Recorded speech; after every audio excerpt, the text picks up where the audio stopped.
Hello बच्चों, आज हम लोग क्लास 10th की बोर्ड एग्जामिनेशन की तैयारी कैसे करें इस पर हम लोग पूरी विस्तार से बात करेंगे। अभी जो है बोर्ड एग्जामिनेशन जो है क्लास 10th की होने वाली है और मैट्रिक के एग्जामिनेशन में बहुत सारे बच्चे जो हैं बैठने वाले हैं। तो आप चाहे किसी भी बोर्ड से हो, चाहे आप बिहार बोर्ड से हो, झारखंड बोर्ड से हो, यूपी बोर्ड से हो, या फिर एमपी बोर्ड से हो, या राजस्थान बोर्ड से हो, या सीबीएसई से हो, आप किसी भी बोर्ड से हो, आप बोर्ड एग्जामिनेशन की किस तरह तैयारी करेंगे, कैसे तैयारी करेंगे कि आपका मार्क्स जो है सब बहुत ही बढ़िया आए और सबसे अच्छा आए। तो देखिए, बोर्ड एग्जामिनेशन में दो तरह की चीजें जो है पूछी जाती हैं। पहला जो चीज पूछा जाता है वो पूछा जाता है ऑब्जेक्टिव और दूसरा सब्जेक्टिव। तीन ऑब्जेक्टिव और सब्जेक्टिव का किस तरह से तैयारी करें, कैसे तैयारी करें, किस बोर्ड से तैयारी करें, किस कॉपी से तैयारी करें और किस बुक से तैयारी करें कि बहुत अच्छा मार्क्स जो है वो आ जाए। तो देखिए, आपको किस तरह से तैयारी करना है तो इसके बारे में पूरा विस्तार से चर्चा करेंगे, तो इस वीडियो को अंत तक जरूर देखिएगा। चलिए शुरू करते हैं। तो सबसे पहले हम लोग आते हैं ऑब्जेक्टिव क्वेश्चन पर। ये जो ऑब्जेक्टिव क्वेश्चन है ये बहुत ही इंपॉर्टेंट है, VVI है। आप किसी भी बोर्ड का एग्जामिनेशन दे, ऑब्जेक्टिव क्वेश्चन उसमें से रहेंगे ही रहेंगे। ये जो ऑब्जेक्टिव क्वेश्चन है ये आपके मार्क्स को बूस्ट करने में सबसे ज्यादा अहम रोल रखते हैं।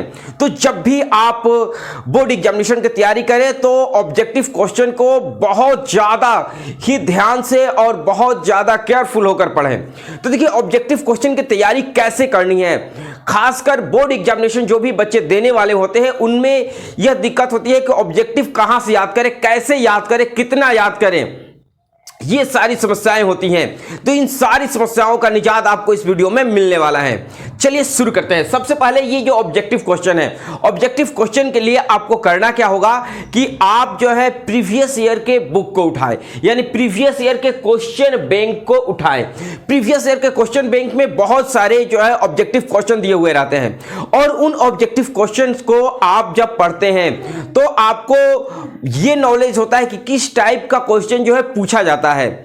ऐसे सैंपल पेपर और मॉडल पेपर जो बोर्ड जारी करती है उसमें भी यह बतलाया जाता है कि आपका किस तरह से क्वेश्चन पूछा जाएगा। लेकिन जो क्वेश्चन बैंक होते हैं, क्वेश्चन बैंक के क्वेश्चन जो है बोर्ड एग्जामिनेशन में आते हैं, यानी अगर आप 10 साल के ऑब्जेक्टिव को याद करते हैं तो उसमें से श्योर है कि आपका जितना भी ऑब्जेक्टिव आएगा वो उसी में से आएगा। यानी 80% ऑब्जेक्टिव जो है लड़ने का चांसेस रहता है और बहुत सारे विद्यार्थी जो है आपका क्वेश्चन बैंक से ही लड़ा देते हैं। तो देखिए, आपको ये सबसे इंपॉर्टेंट चीज है कि आपको ध्यान देना है कि आप जब भी ऑब्जेक्टिव क्वेश्चन की तैयारी करते हैं, खासकर बोर्ड एग्जामिनेशन मैट्रिक के लिए, तो इसमें आप प्रीवियस ईयर के क्वेश्चन को एकदम बहुत ही बारीकी से पढ़ें। तो प्रीवियस ईयर के क्वेश्चन में अगर आपके बोर्ड एग्जामिनेशन में समय है तो आप 10 साल का क्वेश्चन बैंक को जरूर देखें। अगर आपके पास समय नहीं है तो कम से कम 3 साल के प्रीवियस ईयर के क्वेश्चन को आप जरूर देखें। 3 साल के प्रीवियस ईयर के क्वेश्चन को आप जरूर देखें। अगर 3 साल के प्रीवियस ईयर के क्वेश्चन को देखते हैं तो आपको एक आइडिया मिल जाता है कि किस तरह से क्वेश्चन जो है पूछा जाता है और आप ऑब्जेक्टिव क्वेश्चन के जवाब को आपको कैसे देना है। उसके अलावा आप मेन बुक जरूर पढ़ें। एनसीईआरटी का आपका जो मेन बुक है उस बुक में ऑब्जेक्टिव क्वेश्चन दिए हुए रहते हैं, वो ऑब्जेक्टिव क्वेश्चन को आप जरूर याद करें। वो ऑब्जेक्टिव क्वेश्चन कोई ज्यादा नहीं रहता है, मुश्किल से 10 या 15 क्वेश्चन ही रहते हैं प्रत्येक चैप्टर का। तो जो भी आपका सिलेबस है, सिलेबस में जो जो चैप्टर इंपॉर्टेंट है उन्हीं चैप्टरों को पढ़ना है। जो चैप्टर इंपॉर्टेंट नहीं है उन चैप्टरों का ऑब्जेक्टिव आपको नहीं पढ़ना है। और उन चैप्टरों में मेन बुक जो एनसीईआरटी का है उस बुक से आप जितने ऑब्जेक्टिव है वे सारे ऑब्जेक्टिवों को एक बार जरूर देख लें, ताकि बोर्ड एग्जामिनेशन में कोई भी ऑब्जेक्टिव क्वेश्चन हो वो आपसे छूटे नहीं। और उसके बाद आता है इंपॉर्टेंट क्वेश्चन, यानी जो क्वेश्चन बहुत ही इंपॉर्टेंट है, VVI है, रिपीटेड है, ऐसे इंपॉर्टेंट ऑब्जेक्टिव क्वेश्चनों को आपको ध्यान देना है, उसको बिल्कुल भी नहीं छोड़ना है। तो ऐसे इंपॉर्टेंट क्वेश्चन जो है आपको मेरे वेबसाइट पर जाकर वहां से भी ले सकते हैं और आप मेरे टेलीग्राम से भी जुड़ सकते हैं। तो मेरे वेबसाइट और टेलीग्राम का लिंक आपको डिस्क्रिप्शन बॉक्स में मिल जाएगा, तो वहां से भी आप इंपॉर्टेंट क्वेश्चन ले सकते हैं। इसके अलावा आपके टीचर भी बतलाते हैं कि कौन कौन सा ऑब्जेक्टिव क्वेश्चन इंपॉर्टेंट है या फिर रिपीटेड क्वेश्चन होते हैं जो श्योर होते हैं। ऐसे क्वेश्चनों को आपको जरूर देखना है और उन क्वेश्चनों को आपको जो है बहुत अच्छे तरीके से याद कर एग्जामिनेशन हॉल में जाना है। देखिए, आपको ऑब्जेक्टिव क्वेश्चन कैसे याद करना है इस पर मेरी एक सेपरेट वीडियो है, उस वीडियो को जरूर देखें। और जब भी आपके बोर्ड एग्जामिनेशन में अगर 7 दिन बचा हुआ है या 12 दिन बचा हुआ है, तो इन दोनों पर मैंने वीडियो बनाया है कि एग्जामिनेशन से 7 दिन पहले जो एग्जामिनेशन की तैयारी कैसे करें या 12 दिन पहले कैसे करें और 1 महीना पहले कैसे करें। इन तीनों की वीडियो जो है आपको डिस्क्रिप्शन बॉक्स में मिल जाएगी, उसको जरूर देखें। उसमें आपको पूरी विस्तार तरीके से बताया गया है कि कम समय में कैसे पढ़ना चाहिए। तो यहां पर आपको एक चीज ध्यान देना है कि प्रीवियस ईयर में जब भी आपके ऑब्जेक्टिव क्वेश्चन की पूर्णतः तैयारी करनी है तो उसमें आप प्रीवियस ईयर के क्वेश्चन को जरूर देखेंगे। मेन बुक जो आपका एनसीईआरटी का है उसका ऑब्जेक्टिव क्वेश्चन आप जरूर देखेंगे और जो इंपॉर्टेंट क्वेश्चन है जो रिपीटेड होते हैं जिनका आने का बहुत ज्यादा चांस है, ऐसे क्वेश्चन को आपको जरूर देखना है ताकि एक भी ऑब्जेक्टिव क्वेश्चन आपसे छूटे नहीं। अगर बिहार बोर्ड के बारे में बात करें तो आपके 100 जो है ऑब्जेक्टिव क्वेश्चन दिए जाएंगे, जिनमें से मात्र आपको 50 ऑब्जेक्टिव क्वेश्चन बनाने हैं, जो बहुत ही आसान है। और इस तरीके से अगर आप इन सारे चीजों की तैयारी करके जाते हैं तो आप 50 क्या, ये 100 में 100 आपको जो है ऑब्जेक्टिव क्वेश्चन आएंगे, आप इजीली उसे बना सकते हैं।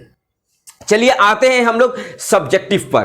तो अगर आप सब्जेक्टिव की तैयारी के बारे में बात करें तो किसी भी बोर्ड से है उसमें कोई फर्क नहीं पड़ता है। सब्जेक्टिव में आपको ध्यान देना है कि सब्जेक्टिव में 2 तरह के क्वेश्चन आते हैं, एक तो शॉर्ट क्वेश्चन आते हैं और एक लॉन्ग क्वेश्चन आते हैं। जो शॉर्ट क्वेश्चन होते हैं वो बहुत ज्यादा इंपॉर्टेंट होते हैं। ये जो शॉर्ट क्वेश्चन होते हैं ये अधिकतर जो है 2 नंबर के होते हैं या फिर 3 या 4 नंबर के होते हैं, लेकिन 2 नंबर के बहुत अधिक जो है शॉर्ट क्वेश्चन आते हैं। तो देखिए, इन सारे शॉर्ट क्वेश्चन और लॉन्ग क्वेश्चन की तैयारी जो है आपको टीचर के दिए हुए इंपॉर्टेंट नोट्स से करना है। यानी आप जब भी तैयारी करते हैं तो कहीं आप स्कूल में पढ़ते हैं, ट्यूशन में पढ़ते हैं, तो वहां पर आपके स्कूलों में बतलाया जाता है कि ये क्वेश्चन VVI है, बहुत ही ज्यादा इंपॉर्टेंट है। तो ऐसे टीचर के बतलाए हुए VVI क्वेश्चन को आपको जो है पढ़ना है।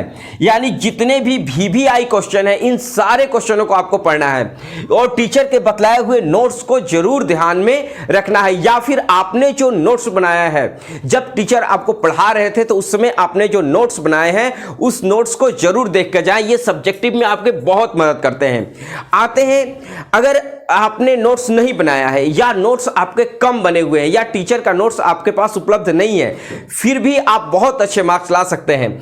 आप जो है क्वेश्चन बैंक को देखें, यानी प्रीवियस ईयर क्वेश्चन बैंक को जरूर देखें। प्रीवियस ईयर क्वेश्चन बैंक में जो लॉन्ग क्वेश्चन और शॉर्ट क्वेश्चन दिए हुए रहते हैं वो काफी इंपॉर्टेंट होते हैं। ऐसे क्वेश्चनों को आप जरूर देखें। और अगर आप सीबीएसई बोर्ड से हैं तो सैंपल पेपर का 1-2 सेट जरूर बनाएं। इससे क्या होता है कि आपके अंदर कॉन्फिडेंस आता है। जब भी हम लोग पहली बार बोर्ड एग्जामिनेशन को देने जाते हैं तो हमारे अंदर कॉन्फिडेंस की कमी होती है और ये कॉन्फिडेंस की कमी क्या करता है, 10 से 15% नंबर हमारा कम कर देता है। तो आपको अपना नंबर को कम नहीं करना है, उसको और बढ़ाना है। तो उसके लिए आप अपने कॉन्फिडेंस लेवल को हाई करने के लिए जो है आप 1-2 सेट की प्रैक्टिस जरूर करें। लेकिन अगर आप प्रीवियस ईयर क्वेश्चन बैंक को पढ़ते हैं तो प्रीवियस ईयर क्वेश्चन बैंक में जो भी क्वेश्चन दिए हुए रहते हैं वो बहुत ही इंपॉर्टेंट होते हैं और उनके आने के बहुत ज्यादा चांसेस होते हैं। तो ऐसी स्थिति में अगर आपके पास समय है तो 10 साल का मैं रिकमेंड करूंगा कि 10 साल का क्वेश्चन पढ़ें। अगर आपका पास समय नहीं है तो कम से कम 3 साल का ऑब्जेक्टिव और 3 साल का सब्जेक्टिव क्वेश्चन आप जरूर देखें।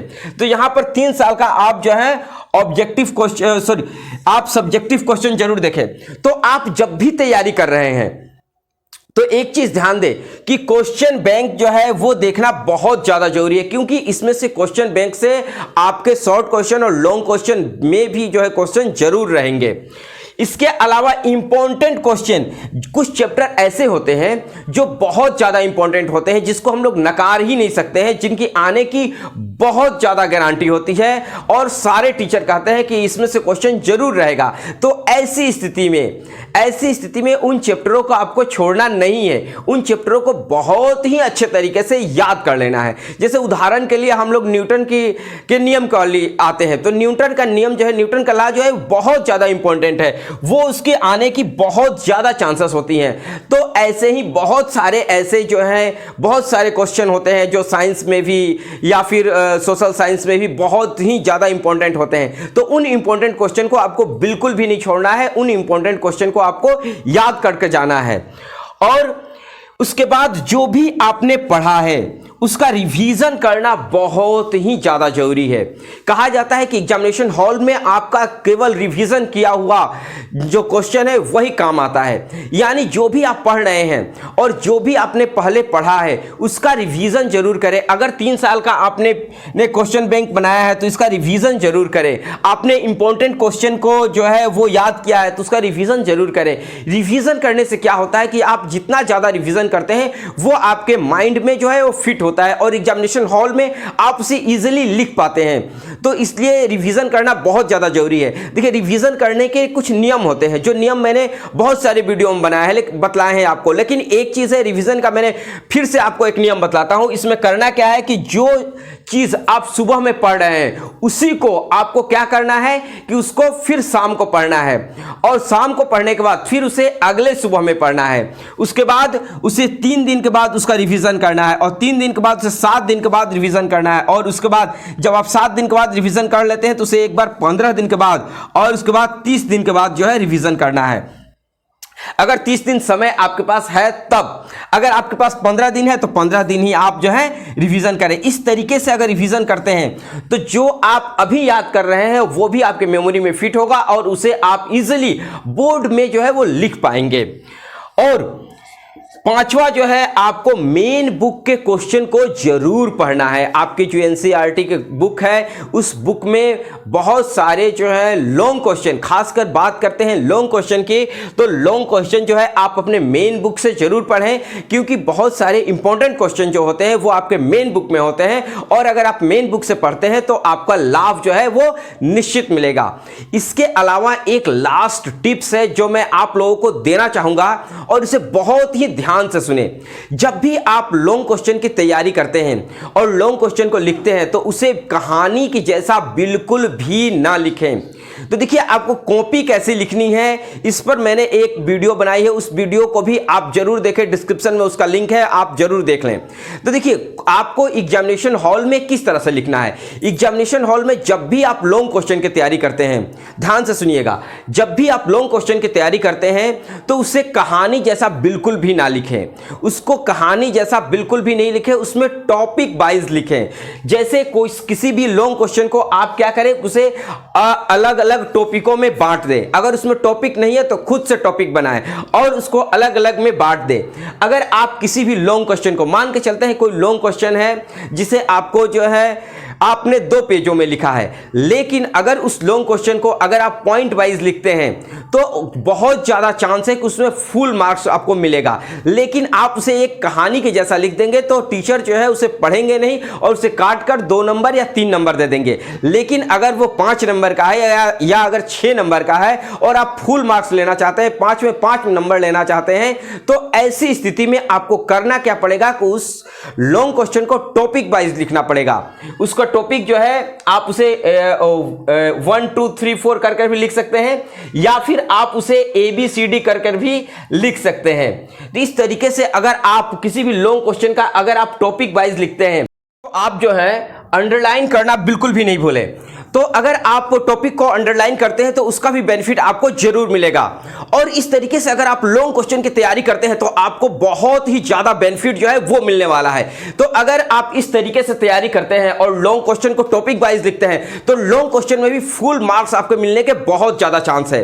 तो देखिए, ये जो है तैयारी करने का बहुत ही बेस्ट तरीका है, और बहुत सारे बच्चे इस तरीके से तैयारी कर बहुत ही अच्छे मार्क्स जो है वो लेकर आए हैं। और इंटर में भी बहुत बहुत सारे बच्चे जो है बहुत ही अच्छे तरीके से इस तरीके से लिखकर बहुत अच्छे नंबर जो है पिछले साल भी लाए थे। तो आप अगर इस तरीके से पढ़ते हैं तो इसका बेनिफिट आपको जरूर मिलेगा। और अभी तक आपने मेरे इस चैनल को सब्सक्राइब नहीं किया, प्लीज इस चैनल को जल्द से जल्द जो है सब्सक्राइब करें, लाइक करें और कमेंट में बताएं कि आपको ये वीडियो कैसे लगी। वीडियो देखने के लिए आपको बहुत बहुत धन्यवाद। मिलते हैं अगले क्लास में, तब तक के लिए जय हिंद।